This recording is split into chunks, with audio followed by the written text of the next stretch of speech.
Pues ya les advertía, vamos a darle el desarrollo a la noticia con el análisis que merece la situación de Venezuela, que está siempre en constante evolución, y en esa constante evolución pues también evoluciona la manera de mirar la situación de ese país.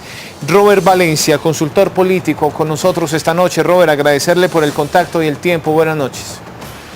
Buenas noches a usted. Muchísimas gracias por la invitación. Coyuntural, lo decíamos esta tarde en la transmisión de la sesión de la Comisión de Asuntos Exteriores del Congreso de Estados Unidos, donde estuvo Luis Almagro. Decíamos que era absolutamente coyuntural, Robert, que esto se diera justo hoy, un par de días después de que la Casa Blanca anunciara que va a venirse con una serie de medidas en contra del gobierno venezolano en los próximos días. Es decir, se centra muchísimo la atención en Estados Unidos y sus acciones, y lo de hoy creo que así lo ratifica. Sí, indudablemente. Yo creo que Estados Unidos pues ya, bueno, vamos a ver qué es lo que va a ocurrir, cuáles son los tipos de sanciones que va a implementar, porque Trump anunció que todo estaba puesto sobre la mesa, que iba a explorar todas las opciones posibles. Bueno, ¿eso qué quiere decir? Bueno, Venezuela depende de los ingresos de Estados Unidos por medio de petróleo. Ahora, muchos afirman que no le convendría a Estados Unidos imponer sanciones económicas de esa índole, porque también le afectaría a Estados Unidos económicamente. Veamos que mucho del petróleo venezolano es refinado en estados como Texas, Luisiana e Illinois. Y estos estados pues dependen de ese tipo de ingresos. También hay que ver que Citgo es una de las compañías gasolineras más grandes de Estados Unidos y que tiene todavía capital de PDVSA. Así que sanciones económicas pues puede que se exploren, pero tal vez no sean las más adecuadas. Y además, hablando de esto, pues esto también lo que podría ocasionar es el reforzar esa retórica antiimperialista, y esto lo podría utilizar Maduro para decir, bueno, Estados Unidos quiere atacar Venezuela y nosotros, como los representantes de los venezolanos, o por lo menos como oficialistas en Venezuela, tenemos la obligación de defender la soberanía de Venezuela.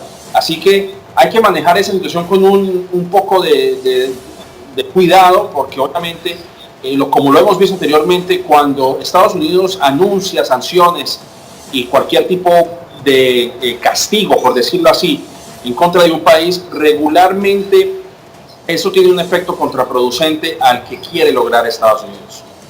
Ahora, Robert, decía hoy en el Congreso de Estados Unidos Luis Almagro, el secretario de la OEA, que lo importante de este tipo de acciones, como los anuncios de la Casa Blanca o la sesión, la audiencia que dedicó hoy la Comisión de Asuntos Exteriores del Congreso, sirven para algo, y es para arrinconar al gobierno de Nicolás Maduro, para generarle mayor presión, para taparle los caminos de salida.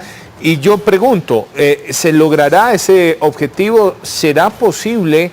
Aunque no sé, tendríamos que estar en los zapatos de Nicolás Maduro, pero por lo que se puede ver desde la perspectiva permitida, ese tipo de acciones sí logran arrinconar, tapar y dejar con muy pocas salidas al gobierno de Maduro con la comunidad internacional.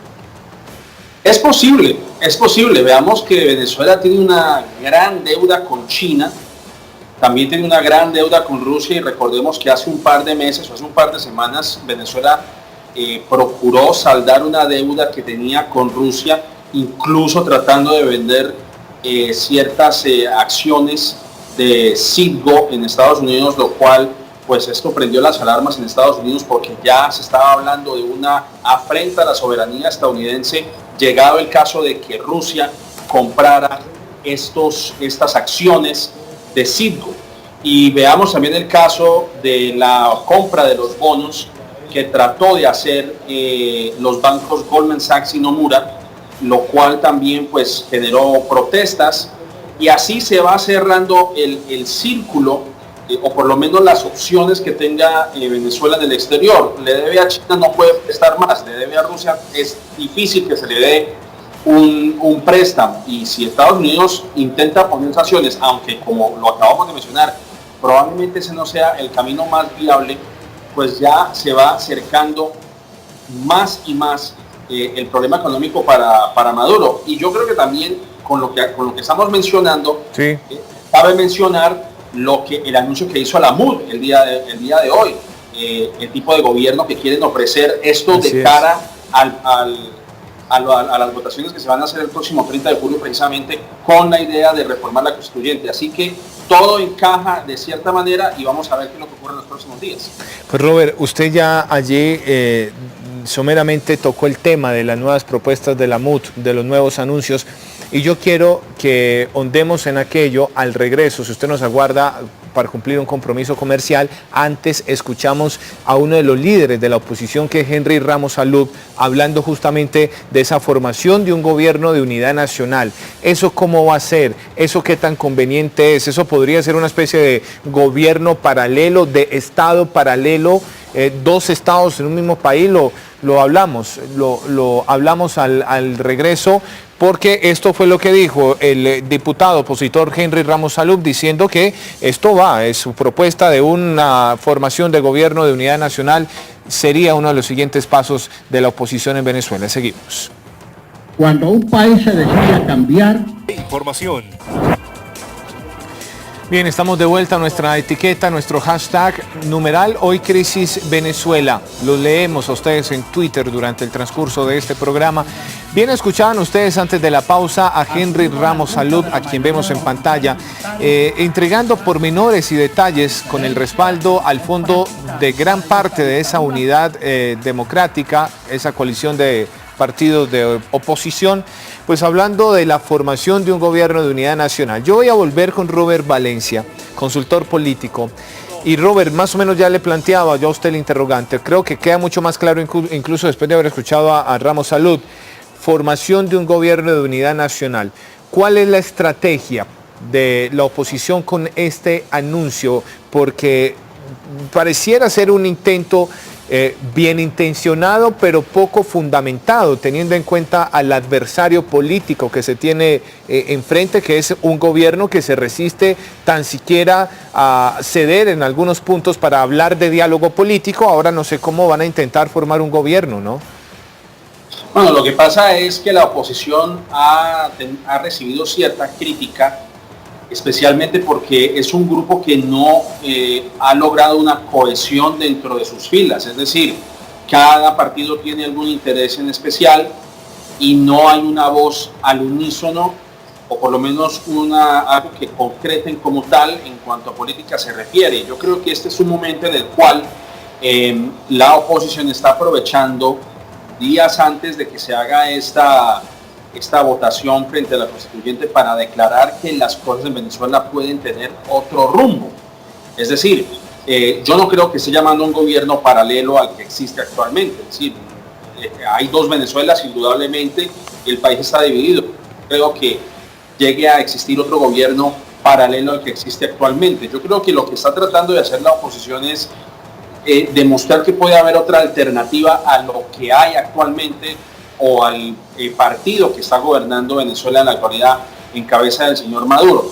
Están mostrando que pueden mostrar otras alternativas de gobierno y no simplemente remitirse a los ataques en contra de Maduro, que es otra de las cosas que tanto le han criticado también a la oposición, que el único objetivo que tiene la oposición es derrocar a Maduro, pero tampoco tiene ideas concretas. Y yo creo que lo de hoy, pues es lo que están tratando de hacer, demostrar que se le puede dar un giro a este barco llamado Venezuela, que pueden haber cosas que pueden mejorar. Obviamente esto no va a ocurrir de la noche a la mañana. Venezuela, hay que decirlo, incluso antes de la llegada de Hugo Chávez ya enfrentaba graves problemas políticos, graves problemas económicos, sociales, y aún así pues con el advenimiento del chavismo pues se ahondaron esos problemas. Así que volver a levantar a Venezuela, como decía el señor Alú, pues sí, es el camino que deben de tomar. Ya Venezuela tocó fondo, el único camino que queda es volver a la superficie, sumergir de las aguas, por decirlo así, salir a flote de tantos problemas, pero creo que esto es lo que están tratando de hacer, no simplemente ser la contraparte del oficialismo, sino que también un grupo que puede aportar a ideas y aportar soluciones a la grave crisis venezolana. Cierto, cierto. Ahora, Robert, también podría interpretarse de la siguiente manera. Cuando se habla de formar un nuevo gobierno, cuando se hace lo que pasó, por ejemplo, el domingo, una consulta popular sin la ayuda y sin el respaldo de el organismo electoral de ese país, cuando se anuncia que este viernes se van a elegir a nuevos magistrados, creo que también es una muestra de rebeldía y de una vez por todas de desconocimiento del estado actual que lidera el gobierno Maduro.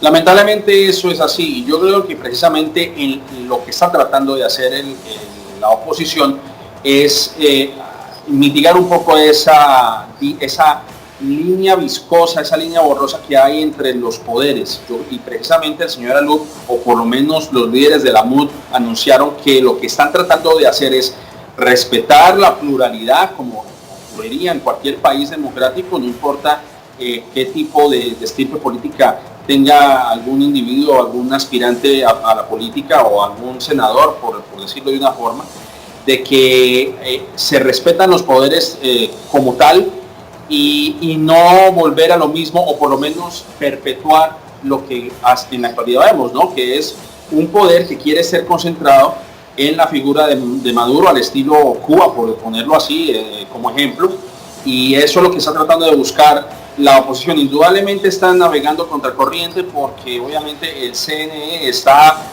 del lado del señor Maduro, pero yo creo que lo que estamos viendo en Venezuela son destellos de esperanza, por decirlo así. El hecho de que la señora, la rectora de la TSJ, del Tribunal Supremo de Justicia, haya rechazado este tipo de petición, este tipo de reforma a la constituyente, el hecho de que Leopoldo López haya sido liberado y puesto, pues lamentablemente todavía encarcelado, pero ya junto a su familia, puede mostrar ciertos destellos, como vuelvo menciono, de esperanza y un cambio en Venezuela. Y es lo que yo creo que está tratando de hacer la oposición, tratar de capitalizar en estas pequeñas victorias para demostrarle al pueblo venezolano que hay una diferencia. El pueblo venezolano no sé si tenga realmente una fidelidad o le guarde fidelidad al chavismo. Siempre y cuando tengan un plato en la mesa, es a ellos a quienes van a servir. Suena pues un poco crudo, pero esa es la realidad. Cierto. Es decir, no hay un alineamiento político como tal, simplemente pues si se garantiza el bienestar del venezolano de a pie, pues es a ese partido o a ese movimiento político al cual le van a guardar lealtad. Y yo creo que eso es lo que está tratando de hacer la oposición a la vez, de decirle al venezolano más desfavorecido que con esta coalición van a recibir la ayuda que ellos están esperando, porque ese es precisamente el plan de gobierno que tiene la oposición. Primero es restaurar la ayuda socioeconómica a muchos desfavorecidos en Venezuela y así progresivamente sanar otros estamentos políticos y sociales en Venezuela. Pero vamos a ver si eso llega a ocurrir, ¿no? Exacto, y ese es el gran dilema, Robert, y creo que va a ser clave también el tema de los 15 días que vienen antes de la elección de los asambleístas constituyentes. Eso va a ser el 30 de julio, la llamada hora cero de no retorno en las calles. Creo que allí también se está, para ir terminando, Robert, allí también se estaba midiendo el pulso de las fuerzas políticas, ¿no? Saber si de aquí al 30 de julio, cuando será la elección de los asambleístas de la constituyente, se logra o no se logra echar para atrás esa intención del gobierno de Nicolás Maduro, y allí se están midiendo los pulsos, y por otro lado el gobierno seguramente intentando echar al traste esa agenda de calle que ha ratificado la oposición, ¿no? Un pulso de poderes, un pulso de egos y un pulso de seguidores. Indudablemente, y el pulso lo vimos este fin de semana con la masiva votación de venezolanos, no solamente dentro de Venezuela, sino también donde viven los venezolanos alrededor del mundo, en Colombia, en Estados Unidos, en Europa, donde hay un venezolano hubo votaciones y 7 millones de votos, pues es diciente realmente. Y esa es otra forma de medir las fuerzas de que el venezolano pues está cansado, de que el venezolano no quiere más de lo mismo. Son aproximadamente 15, 16 años de políticas fallidas y que ya es hora de un cambio. Vamos a ver si esto se llega a lograr. No va a ser fácil, pues Maduro quiere atornillarse en el poder de cualquier manera, así que los días van a ser cruciales, porque llegado el caso que este referendo sea aprobado o esta asamblea constituyente sea aprobada, pues ya estaríamos encaminados a un país aún más autoritario de lo que ya podría ser. Pues Robert, muchas gracias. Realmente el panorama sigue siendo muy incierto. Si uno quisiera ver el vaso medio lleno, pensaría que hay pequeñas victorias, como usted dice, de la oposición, pero la verdad sigue siendo bastante sombrío. Así que gracias y seguiremos hablando del tema, seguramente, porque como decía al comienzo, Venezuela es un permanente, expone permanentemente noticias, es una permanente fuente de información y aquí todos los días hay algo nuevo por contar. Así que nos veremos en la próxima. Seguro que sí. Muchas gracias por la invitación. Gracias a Robert Valencia, consultor político en esta